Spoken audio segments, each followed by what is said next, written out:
అందరికీ నమస్కారం. భారతదేశ మాజీ ప్రధాని అయినటువంటి గౌరవనీయులైన జవహర్లాల్ నెహ్రూ గారు ఆనకట్టలను ఆధునిక భారతదేశ దేవాలయాలుగా అభివర్ణించారు. ఎందుకంటే ఆనకట్టలు వ్యవసాయ అభివృద్ధిని మరియు గ్రామ ఆర్థిక వ్యవస్థను వేగవంతమైన పారిశ్రామీకరణ మరియు పట్టణ ఆర్థిక వ్యవస్థ వృద్ధితో అనుసంధానిస్తాయని ఆయన అభిప్రాయపడ్డారు. స్వతంత్ర భారతదేశంలో నెహ్రూ గారు దేశాభివృద్ధిని ఆనకట్టల నిర్మాణంతోనే ప్రారంభించారు. నాగార్జున సాగర్ డ్యామ్ అనేది ఆంధ్రప్రదేశ్లోని పల్నాడు జిల్లా మరియు తెలంగాణలోని నల్గొండ జిల్లాల మధ్య సరిహద్దులో ఉన్న కృష్ణానదికి అడ్డంగా నిర్మించిన రాతి ఆనకట్ట. ఈ ఆనకట్ట పల్నాడు, గుంటూరు, నల్గొండ, ప్రకాశం, ఖమ్మం, కృష్ణా జిల్లాలకు మరియు పశ్చిమ గోదావరి జిల్లాలోని కొన్ని ప్రాంతాలకు సాగునీటిని అందిస్తుంది. ఇది జాతీయ పవర్ గ్రిడ్కు విద్యుత్ ఉత్పత్తికి కూడా మూలం. హైదరాబాద్ నగర తాగునీటి అవసరాల కోసం దాదాపు 20 టీఎంసీ నీటిని సరఫరా చేస్తుంది. 124 మీటర్ల ఎత్తు, 1550 మీటర్ల పొడవు ఉండి 408 టీఎంసీ నీటిని నిల్వ చేయగల సామర్థ్యం మరియు 960 మెగావాట్ల విద్యుత్ సామర్థ్యం గల ఈ ఆనకట్ట నిర్మాణానికి 1955 డిసెంబర్ 10న జవహర్లాల్ నెహ్రూ గారు పునాది రాయి వేయగా 1967లో ఇందిరమ్మ ప్రారంభించారు. శ్రీశైలం రిజర్వాయర్. శ్రీశైలం ప్రాజెక్టు ఆంధ్రప్రదేశ్ రాష్ట్రంలో శ్రీశైలం వద్ద కృష్ణానదిపై నిర్మించిన భారీ బహుళార్థ సాధక ప్రాజెక్టు. 145 మీటర్ల ఎత్తు, 512 మీటర్ల పొడవు ఉండి 1670 మెగావాట్ల సామర్థ్యం గల ఈ ప్రాజెక్టు నిర్మాణాన్ని 1963లో జవహర్లాల్ నెహ్రూ గారు ప్రారంభించగా 1981లో పూర్తి చేశారు. కర్నూలు, కడప, నెల్లూరు, చిత్తూరు, నల్గొండ జిల్లాలకు సాగు మరియు తాగునీటితో పాటు చెన్నై నగరానికి తాగునీటి సరఫరాకు అవసరమైన నీటిని శ్రీశైలం ప్రాజెక్టు అందిస్తుంది. హీరాకుడ్ ఆనకట్ట. హీరాకుడ్ డ్యామ్ అనేది మహానదికి అడ్డంగా నిర్మించబడిన ఒక ఆనకట్ట.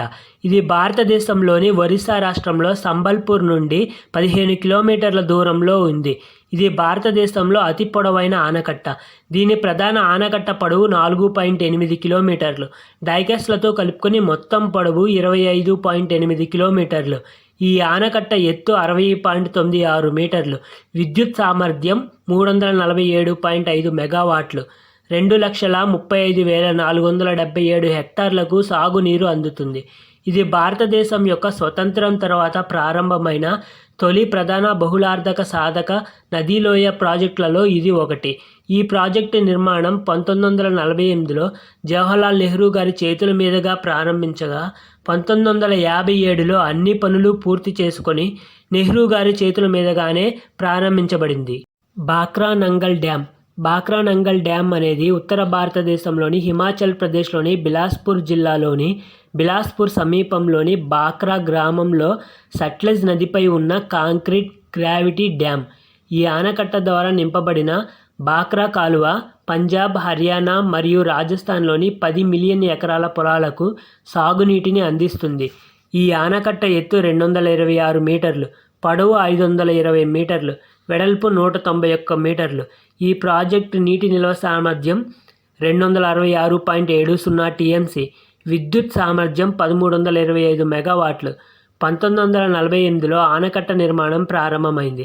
జవహర్లాల్ నెహ్రూ గారు 17 నవంబర్ 1955న సట్లెజ్ నది యొక్క ఎండిపోయిన నదీ గర్భంలో మొదటి బకెట్ కాంక్రీట్ను కురిపించారు.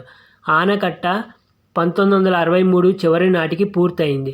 ప్రారంభ సమయంలో అక్కడ ఏర్పాటు చేసిన సభను ఉద్దేశించి ఆయన మాట్లాడుతూ, ఇది భారతదేశ ప్రజలకు ఈ డ్యామ్ను నిర్మించిన కార్మికుల నుండి భవిష్యత్తు తరాలకు ఇచ్చే బహుమతి అని చెప్పారు. కార్మికుల గౌరవంగా డ్యామ్ వద్ద స్మారక చిహ్నం నిర్మించాలని పిలుపునిచ్చారు.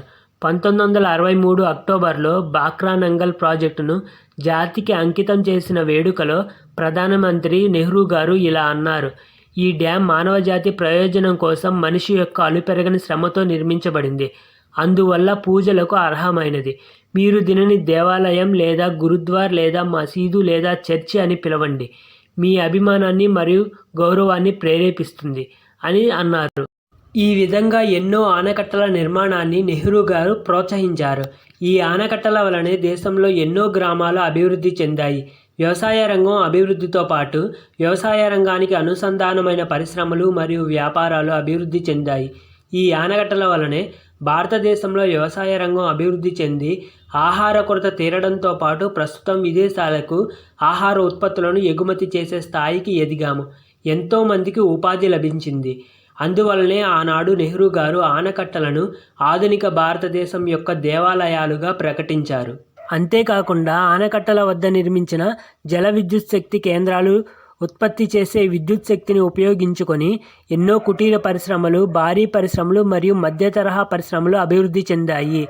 ఈ జల విద్యుత్ కేంద్రాలు పట్టణాలు మరియు నగరాల అభివృద్ధిలో ఎంతో ఉపయోగపడుతున్నాయి. భారతదేశంలో మరిన్ని ఆనకట్టల గురించి మీకు తెలిసిన మరిన్ని వివరాలను కామెంట్స్ ద్వారా తెలియజేయండి.